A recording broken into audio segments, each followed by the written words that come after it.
Bom, como já foi visto na aula anterior, isso é uma revisão que eu estou fazendo da matéria que eu aprendi de latim e vou deixar ela gravada e colocar ela no YouTube para caso alguém tenha interesse. Bom, como já foi dito, o latim ele tem os casos nominativo, genitivo, dativo, acusativo, ablativo e vocativo. E esses casos, eles variam em 5 modelos. E esses 5 modelos de variação de cada caso, de cada maneira que a palavra pode terminar em latim, são chamados de declinações. Então, aqui nós vamos aprender a declinação mais básica de todos, a primeira, a mais regular, a primeira declinação. Aqui um esquema das 5 declinações.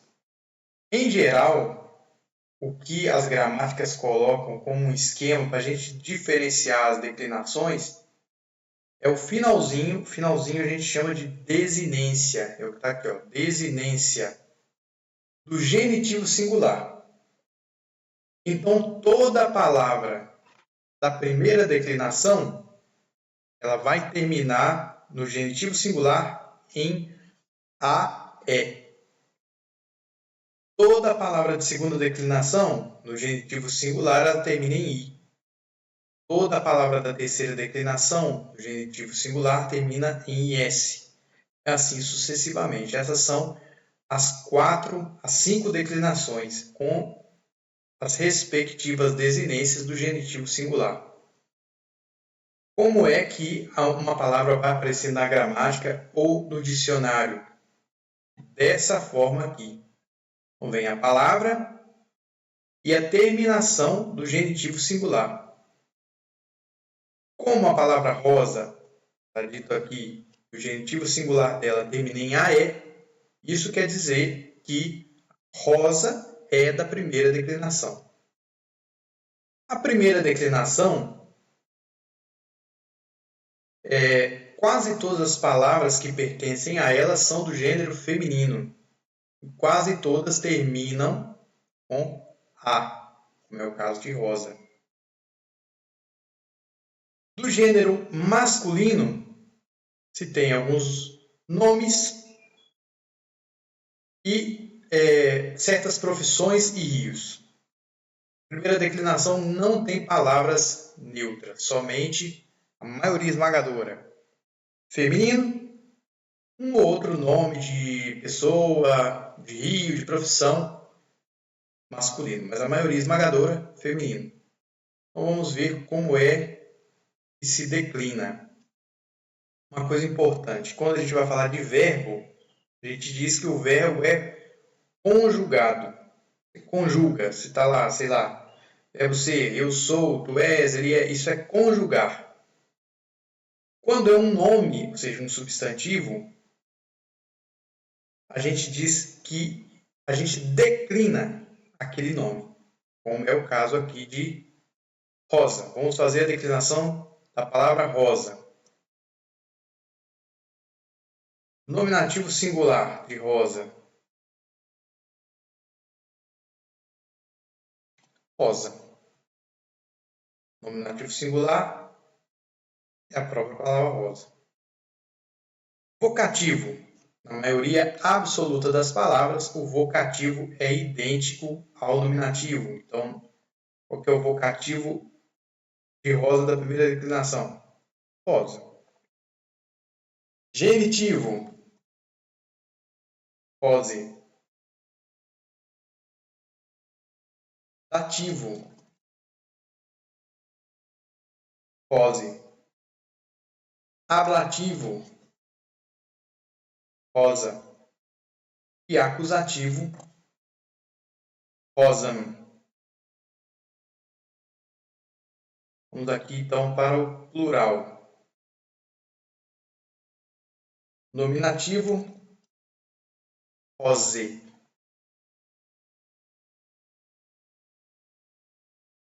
Vocativo, como eu disse, na maioria esmagadora das palavras, é igual ao nominativo. Genitivo plural. Rosaram. Dativo, roses. Ablativo plural, roses. E acusativo plural, rosas. E agora, como traduzir? Na primeira aula eu tinha dito que o nominativo é o caso do sujeito. Então, quando aparecer lá rosa e for nominativo, a tradução será a rosa, sujeito.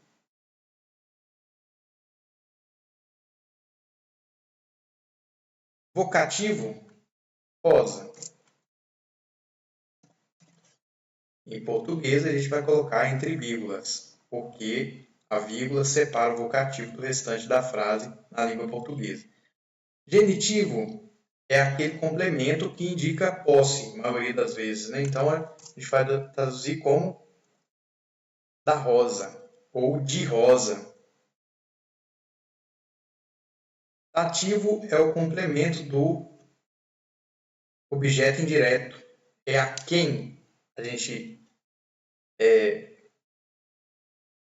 dirige determinada ação do verbo. Então, é a rosa, ou pode ser também para a rosa.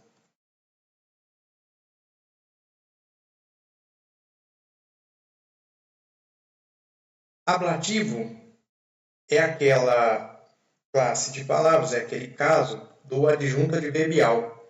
Então, pode ser, é o mais variado de todos, pode ser com a rosa, pode ser pela rosa.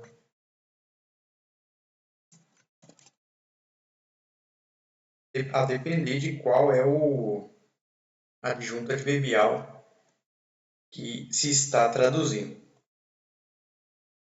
E o acusativo, a rosa, mas como objeto indireto. Já vou dar alguns exemplos de frases para a gente ver como é que fica isso aí na prática. Plural, mesma coisa. As rosas, sujeito, vocativo. As rosas, vocativo, ou seja, em português, separado por vírgula. Das rosas, genitivo, indica posse. As rosas, ou para as rosas, dativo, né, objeto indireto. Com ou pelas rosas, é o ablativo plural. E por último, as rosas, objeto direto. Qual que é a dificuldade? Pode reparar que alguns, por exemplo, nominativo, o ablativo, o vocativo, tem a mesma terminação. Então, se está lá na frase rosa, como é que eu vou saber se é nominativo, se é vocativo ou se é ablativo? Eis a dificuldade do latim. A dificuldade é exatamente essa, porque o que vai indicar qual a função é exata é o contexto. Então, por exemplo, está lá rose, como é que eu vou saber se é um genitivo, se é um dativo, se é um nominativo plural, se é um vocativo plural, etc. É o contexto. Então, aí essa é a grande dificuldade do latim. E por isso que, no passado, as escolas brasileiras se estudava latim. Não era para ler latim, para entender latim, para falar latim, mas porque latim é análise gramatical, é análise sintática. Se você não sabe analisar, se você não sabe o mínimo de gramática, você não consegue ler em latim. Você não consegue analisar. Você tem que saber o que é sujeito, o que é objeto, etc. Então, aqui o esqueminha das desinências. É um bom exercício. Pega essas palavras aqui, que são todas da primeira declinação, e vai declinando, traduzindo. Por exemplo, menina, poela. Aí vai. Poela, poela, poele, poele, poela, poelam. Poele, poele, poelaram, poeles, poeles, poelas. Aí faz toda a tradução. A menina, da menina, para a menina, com a menina, pela menina, a menina, objeto. E assim por diante. De forma que quem está estudando latim possa decorar todas essas terminações, de forma que ao bater o olho na palavra, você já identifica, ó, isso aqui pode ser primeira declinação. Alguns exemplos aqui. Então, aqui, alguns exemplos. Coloquei aqui o quadrinho do lado para facilitar, ficar mais fácil para analisar. Então, vamos lá. Primeira coisa, ao se analisar uma frase em latim, é identificar os verbos. Então, puella rosam amat. Verbo amat. Então, não vimos verbos ainda, mas é um verbo da terceira pessoa singular, presente, indicativo, ativo.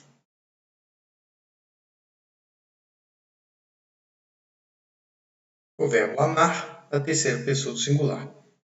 Então, se for colocar aqui em português,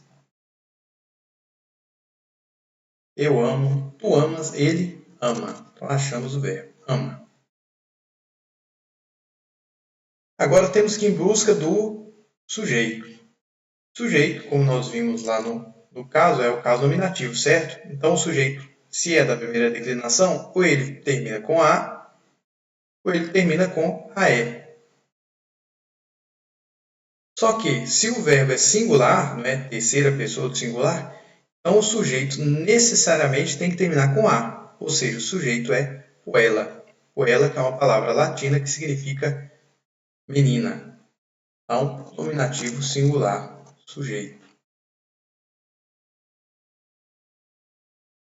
E Rosan termina com a M.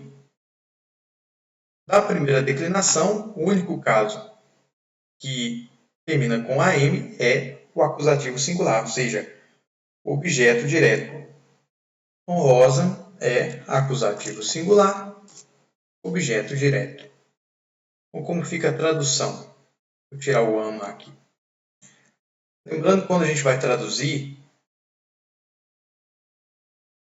no latim, a ordem é sujeito, objetos, demais complementos, né, junta adverbial, etc. e tal, e por último, o verbo. Em português, é sujeito, verbo, objetos e só então os demais complementos. Então, a primeira coisa que a gente vai colocar na tradução é o sujeito, ou seja, menina. A menina. Por que o latim não tem esse A, esse artigo aqui? O latim ele não tem nenhum artigo. É uma língua sem artigos. E dificulta bastante as coisas, né? Porque o artigo ajuda a gente a identificar. Quem estuda grego, quando vê lá o artigo do nominativo, já sabe, essa palavra é nominativo. O latim não tem essa facilidade, daí a dificuldade de encontrar qual caso pertence aqui. Então, nessa frase aqui, sujeito, a menina. Verbo amar, terceira pessoa do singular, presente. Eu amo, tu amas, ele ama. Então, a menina ama. O que a menina ama? Ou seja, qual o objeto direto? A rosa. Então, está traduzido aqui, a menina ama a rosa. Segunda frase. Primeira coisa, encontre o verbo. Ancilla domine puelle servit. Então, verbo servit. Também o verbo de terceira pessoa do singular, presente, indicativo, ativo. Verbo servir, eu sirvo, tu serves, ele serve. Então, verbo servir, terceira pessoa do singular. Vamos encontrar agora o sujeito. Quem serve? Aqui nós temos três possibilidades. Ancilla, que significa serva. Domina, que significa a senhora, poela, que significa menina. Mas qual é o sujeito? Vamos recorrer aqui à nossa tabelinha. Antila termina com A. Então, pode ser, como não é o caso do sujeito. Domine e poele com a E. Então, também poderia ser sujeito, não é caso nominativo? Só que o verbo está no singular. Então, o sujeito necessariamente tem que ser singular. E o único que tem essa possibilidade de ser sujeito, termina com A, é Antila. Então, achamos o nominativo singular, sujeito. Então, quem serve é a Antila, a serva. Vamos analisar agora domine e puele. Pode ser nominativo plural, nós já vimos que não é, porque já achamos o sujeito do verbo servir. Não tem outro verbo. Vocativo não está entre vírgulas, então não me parece que tenha vocativo nessa frase. Sobra duas possibilidades. O é genitivo indica posse, então a serva da senhora ou a serva da menina. E a outra possibilidade é o dativo singular, que indica o objeto indireto, ou seja, a quem a serva, a Antila, serve a quem? Se aqui for objeto indireto, serve a senhora ou serve a menina. E agora, essas duas possibilidades. Em geral, é uma frase ambígua, mas em geral, o genitivo singular ele vem colado na palavra ao qual ele se refere. Então, é mais provável que domine seja genitivo singular. Ou seja, a serva da senhora. E se domine é genitivo singular, significa que puele é dativo singular, ou seja, objeto indireto. Sendo assim, a tradução fica... Lembra lá da ordem aqui do português. Primeiro, sujeito, a serva. O verbo, terceira pessoa do singular, presente indicativo, o verbo servir. Aliás, antes do verbo, a gente tem que colocar, porque a genitivo singular, em português se chama adjunta de nominal restritivo, na gramática italiana se chama complemento de especificação, ele especifica de quem é essa serva. Então, ele tem que vir colado a palavra que ele especifica. Então, é a serva da senhora, antes mesmo do verbo. Serve, objeto direto. Indireto, né? A menina. Então, a tradução é essa. A serva da senhora serve a menina. Estou usando frases muito simples e todas as palavras, com exceção, obviamente, do verbo, são da primeira declinação para poder ver a dificuldade de traduzir para o latim exatamente porque sempre tem mais de uma possibilidade. Com exceção aqui do acusativo singular, acusativo plural e genitivo plural. Os outros têm mais de uma possibilidade, então você tem que ir testando, tem que ir vendo qual que dá certo, qual que não dá, tem hora que erra, tem hora que tem que voltar. Então, sinceramente, não sei como é que o pessoal antigo conversava, né? Que até que você entende, formula a frase, o outro entende o que você falou, aí já acabou o dia. Enfim, terceira frase. Poeta Carminas Antila scribit. Verbo scribit. Verbo escrever.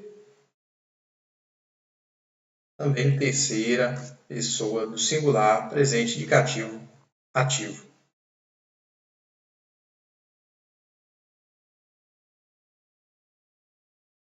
Eu escrevo, tu escreves, ele escreve. Então, terceira pessoa do singular, do verbo escrever. É um verbo no singular, sendo assim, o sujeito tem que ser, sujeito, é o caso do sujeito nominativo, singular. Então, o sujeito termina com A. Olhando as três palavras, a única que termina com A é poeta, que, ao contrário das outras duas frases poeta aqui é masculino. Uma das poucas palavras da primeira declinação masculina. Então está aqui nominativo singular é o sujeito. Carminas. Pode ser poemas, pode ser canções. É o acusativo singular. É a única possibilidade que termina com AS. Então já achamos aqui objeto direto. Acusativo plural. Objeto direto. Então escreve o quê? Canções ou poemas. E aí, quem escreve, escreve a alguém, certo? Então, quando a gente faz essa pergunta, a quem escreve, ele está procurando o objeto indireto. E pode ter o final AE, ou pode ter o final, se for mais de uma pessoa, se for plural, is. Nesse caso aqui, antile é o nosso dativo singular. Então, encontramos o objeto indireto.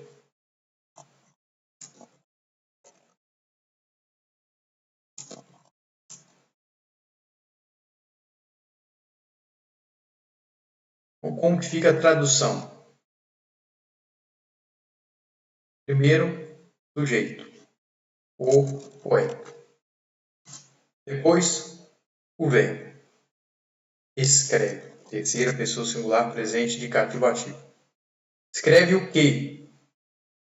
Poesias. Outra possibilidade de tradução seria canções. A quem? A serva, a Antile.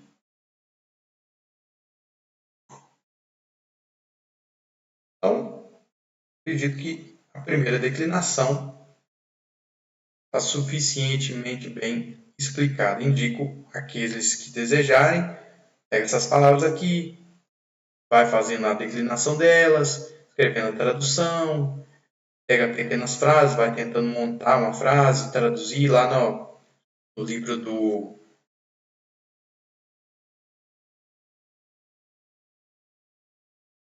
Napoleão Mendes de Almeida, tem diversos exercícios que ele sugere e no final do livro tem a resposta dos exercícios. É um livro que se acha para comprar e também se acha facilmente na internet. Sobre o microfone que eu estou gravando é um microfone tão vagabundo, mas tão do Paraguai, que eu devia gravar isso em espanhol. Tão do Paraguai que ele é. Mas está quebrando o galho aí, vou reclamar, né?